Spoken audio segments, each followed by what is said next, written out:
looks a little unruly right now, but you look at it, okay? Now, out of all this, a whole load, that is what I got. Now that's gonna make a lot of plants. And what I'll do is I'll give them to my other neighbors, my friends at church, my daughter, my grandkids, whoever wants them. I do this as a hobby. Everybody in the world knows it. Tomorrow, I will wrap this in clear plastic and I will have a miniature greenhouse. Hey, then you plant it, it's already, in the bottom is cardboard, then grass, then my planting soil, which is my worm poop, sand, etc. Okay, it's damp. When I cover it with the plastic, I won't have to water it for maybe a week, 10 days. Just keep it moist and damp and it'll grow. Tomorrow, I'll cover this with plastic.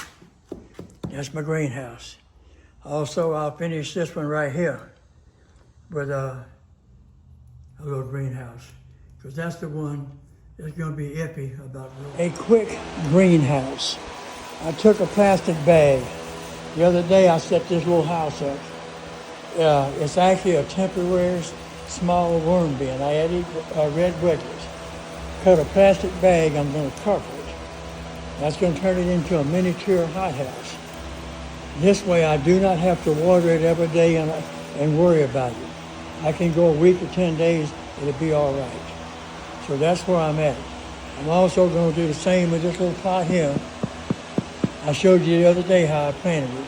And I'll move it to my back porch with my other plants. Cut 4 sticks, take some more plastic, wrap it. That's another miniature hothouse, plus a miniature worm farm. All right, here my little hothouse, quote, worm farm is.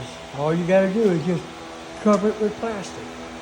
That'll hold the moisture and keep your worms working in there and feeding them while you're gone for a week or two. Your plants will still thrive. You don't have to worry. If that was open, those cuttings would dry out and odds are they'd die. And I'd come back to a lot of work done for nothing. Okay, here it is. The hothouse, miniature worm farm, hothouse, miniature worm farm, and just a plant rooting. Now, they're moist. That plastic holds the moisture. We can be gone a week or 10 days and come back. I can pull the cover and they'll be alive. And I won't have to worry about them. But if I don't do it like this, and say gone a week or 10 days, those little sprouts I'm trying to sprout are gonna die. And I've wasted my labor.